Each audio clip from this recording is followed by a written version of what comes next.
Meus irmãos, minhas irmãs, a paz do Senhor Jesus. Sou o pastor Alexandre Oliveira. Bem-vindo ao nosso canal, onde nesta oportunidade vamos estar comentando a lição a ser estudada no próximo domingo, dia 20 de setembro, lição de adulto, jovens e adultos, para o terceiro trimestre deste ano, editado pela CPAD. Lembramos que é importante acompanharem também as lições anteriores lá no nosso canal. Procure a playlist Destaques da Lição e veja os comentários das lições anteriores, tá bom? Tá aí no nosso canal para o seu crescimento e elevo espiritual. Todos vocês sejam bem-vindos. Se você não é inscrito, deixe a sua inscrição, acione o sininho para receber em primeira mão as nossas notificações. E tanto para inscritos quanto não inscritos, pedimos também que deixe o like e compartilhe esse vídeo nos seus grupos de WhatsApp e Facebook. Estará ajudando o canal e também sendo abençoado por Deus com conhecimento das Escrituras. Maravilha! Meus amados, estamos estudando a lição ou trimestre, o terceiro trimestre especial deste ano, com o tema Os Princípios Divinos em Tempos de Crise. Essa lição originalmente foi publicada em 1993, comentada pelo pastor, o saudoso pastor Eurico Bester. Na lição deste próximo domingo, vamos estar estudando a lição de número 12. Esdras e Neemias combatem o casamento misto. Vamos falar sobre isto e trazer, portanto, os destaques, temas relevantes desta lição para você, para lhe auxiliar, para ajudar a você a preparar a sua aula para o domingo, ou até mesmo para aprender a palavra de Deus. Então, esse conteúdo é indicado para pastores, obreiros, líderes, estudantes e alunos da Escola Bíblica Dominical. Os professores também se beneficiam com destaques que fazemos e a troca de conhecimento, vocês também nos ajudando aí nos comentários. Deus continue abençoando a vida de vocês. Meus irmãos, está aí em pano de fundo imagens da Terra Santa para vocês também apreciarem.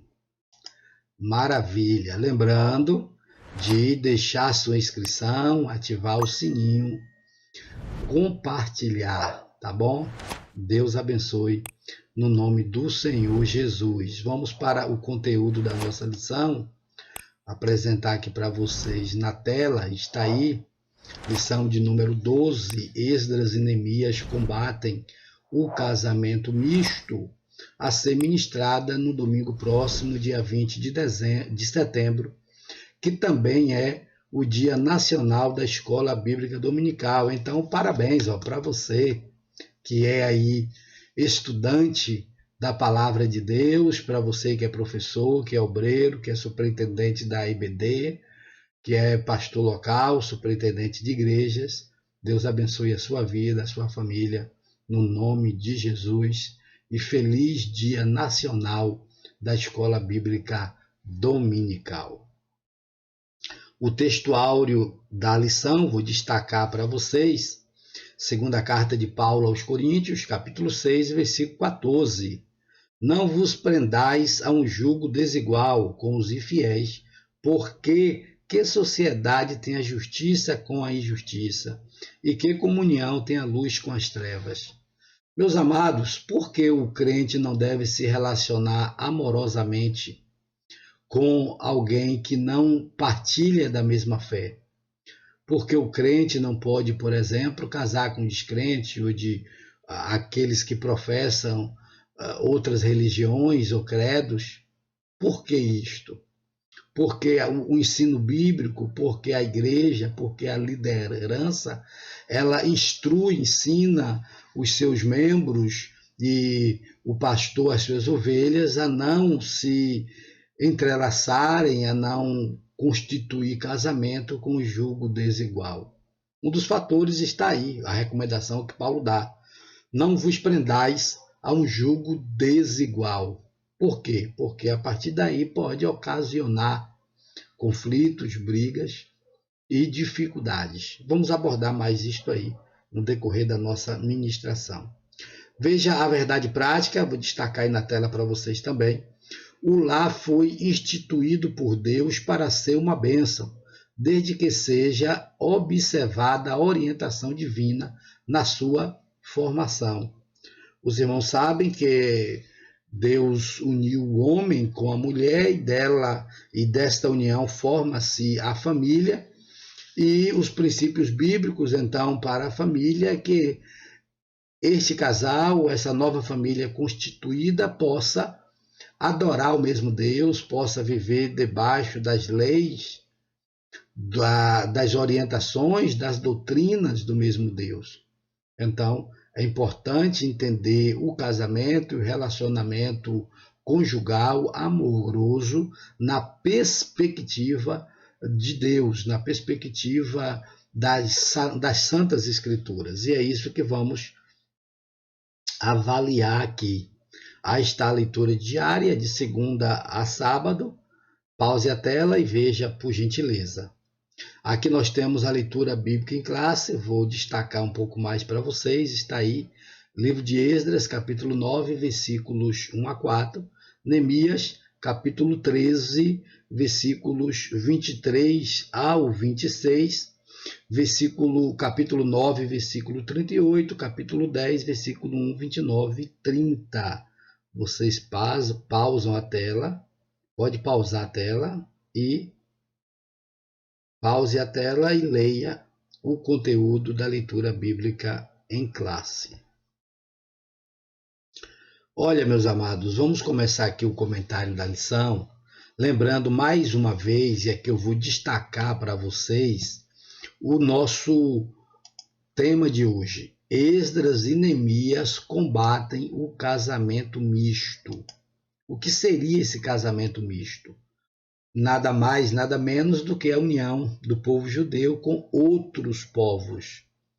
Lembrando que tanto Esdras quanto Neemias, ao chegarem em Jerusalém, perceberam que os judeus que vieram do cativeiro, entenda aqui, esse é um conteúdo importante para você desenvolver as demais informações e os demais tópicos para entender, na verdade, o conteúdo da lição desta semana. É você entender que o casamento misto era a união do judeu com o povo não judeu. Quando o pessoal retornou, quando os judeus retornaram da Babilônia ou de Babilônia, eles chegaram em Jerusalém, já havia ali moradores de outros povos, a exemplo dos samaritanos, a exemplo dos amonitas e de outros povos que estavam ali, tanto na cidade santa quanto na região. E o povo foi vindo do cativeiro, retornou do cativeiro e começou então a casar-se com estes povos, algo que era terminantemente proibido por Deus para o seu povo. Entendem? Então, isso é importante, vocês destacarem isso no domingo pela manhã, dar essa noção para o pessoal, entender o porquê. Tanto Esdras quanto Neemias combateram este casamento misto. E nós vamos explicar o porquê, mas inicialmente comentando aqui a questão, o entendimento do que é, ou do que seria, no caso, o casamento misto. Aqui está, para o comentário da nossa lição, a introdução. Veja, por exemplo, aqui no segundo parágrafo, na lei de Deus aparece a ordem: não faças concerto com os moradores da terra, nem tome das suas filhas para os teus filhos. Vou destacar aqui para vocês. Está aí, Êxodo capítulo 34, versículo 11 ao 16, e também Deuteronômio capítulo 7, versículos 3 e 4. Veja aí o texto, para quem quiser ler. Então, meus irmãos, é importante entender isso. Deus, desde o início, já havia determinado que o seu povo não se unisse em matrimônio, não se envolvesse intimamente com povos que não fossem judeus. Ora, estamos analisando em uma perspectiva bíblica, entender o princípio por trás da ordem. É isso. Não estamos falando aqui de uma xenofobia, de um certo elitismo para o povo judeu. Não é nesse aspecto. Vamos lembrar aqui do contexto histórico, vamos lembrar da época e vamos extrair o princípio bíblico por detrás disto, e é justamente esse princípio que vai nortear a conduta da igreja no Novo Testamento. E aqui vamos dar mais um destaque, tá? A igreja do Novo Testamento, os crentes, eles não se relacionavam com os ímpios, com os infiéis, por conta deste mesmo princípio, o princípio de não misturar a fé, ou não contaminar a sua fé com a fé pagã, uma fé alheia, que distancia a pessoa de Deus e do seu santo evangelho. Então, esse princípio vai para o Novo Testamento e por isso que é aconselhável aos jovens e aos crentes a não dar-se em casamento com alguém que não professa a sua fé.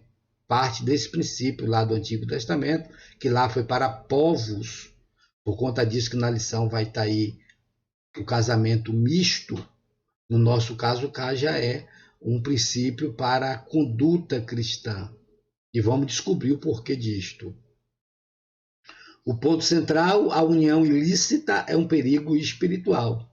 Já está aí uma das questões para responder o porquê. Porque a igreja cuida da sua vida espiritual. O jovem, a moça, o moço precisa cuidar da sua vida espiritual. E se ele constitui um relacionamento com alguém que não professa a sua mesma fé, isso vai atrapalhar. Por quê? Porque todo mundo sabe que o relacionamento traz uma intimidade, um companheirismo, uma parceria, um compartilhamento de tudo na vida da pessoa. O individual junta-se com o outro indivíduo e forma ali uma união, que a Bíblia vai chamar de uma só carne. Por quê? Porque há um compartilhamento, há uma participação ativa de um na vida do outro. Praticamente a privacidade que o solteiro tem no casamento não vai existir. Por quê? Porque a união, o envolvimento com a pessoa, com o pretendente, com o esposo, com a esposa, ela exige um nível de intimidade para que o casamento fique sólido, constante, feliz, equilibrado. E isso, se não comungar na mesma fé, o que é que acontece? Desanda. Esse é o ponto central da lição. O tópico 1, Esdras e Neemias combatem o perigo do casamento misto. Vocês já sabem o que é o casamento misto. Agora quero trazer um destaque aqui importante. É bom entender que provavelmente há um equívoco por parte do autor, porque Esdras e Neemias não conviveram no mesmo tempo em Jerusalém.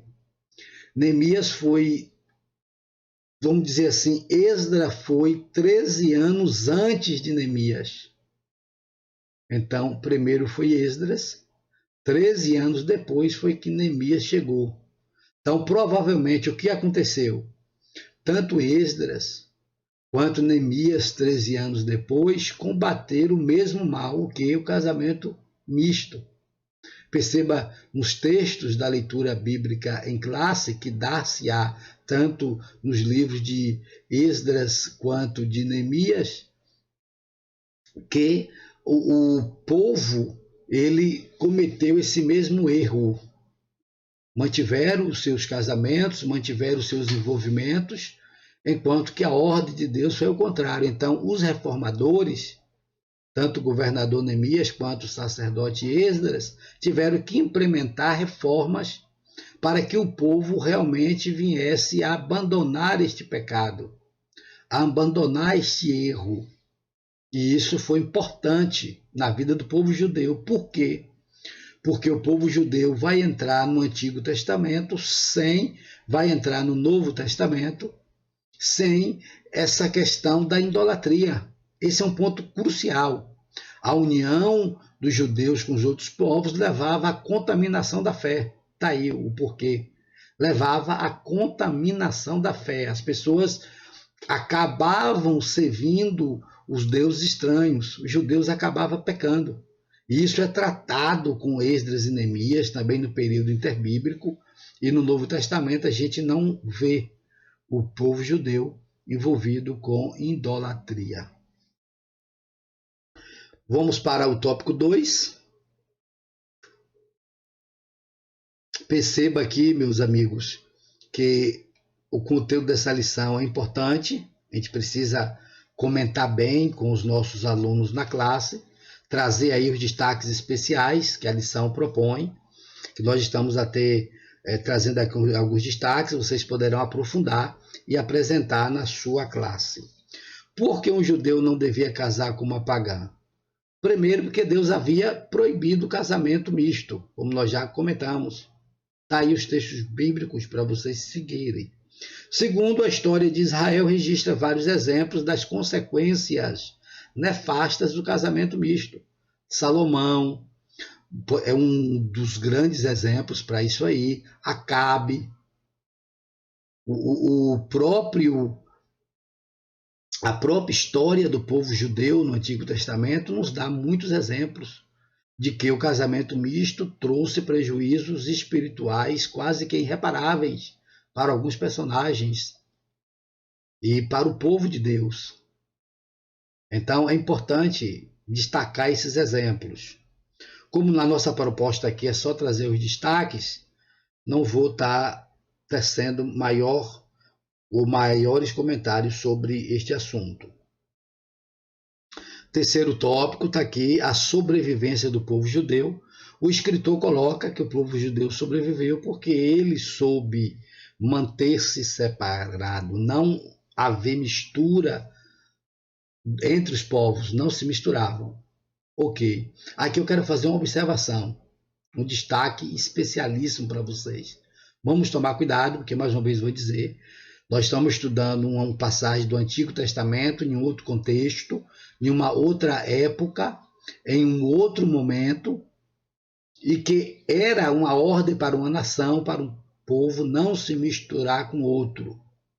O princípio por trás aí é não comungar da mesma fé, para não prejudicar a vida espiritual do crente ou da pessoa que estava ligada em Deus. Entendido esse ponto? Vamos para o segundo. Uma outra observação é que para a igreja a mistura de povos ela não afeta, tá? Por isso que eu falei, no Novo Testamento são princípios. O brasileiro pode casar com o argentino, por exemplo, mesmo porque nós nem judeus somos. Então, essa questão de não misturar as etnias não cabe no nosso tempo, não cabe para a igreja. O que nós extraímos é o quê? O princípio, tá bom? Isso é importante vocês entenderem. Porque a igreja não é contra a união de povos. Agora, o que é que a igreja ensina? Para que o fiel case com o fiel. Para que um crente case com um crente. Para que o crente case com uma pessoa que professa a mesma fé, que seja crente também. Então, um homem crente vai casar com uma mulher crente, a mulher crente vai casar com um homem crente, e assim, esta é a perspectiva. Esse é o destaque que nós queremos dar para vocês. E não a proibição de misturas, porque nós vamos cair em vários erros que a própria Bíblia condena. Tá? Vamos seguir aqui, vamos para o quarto tópico.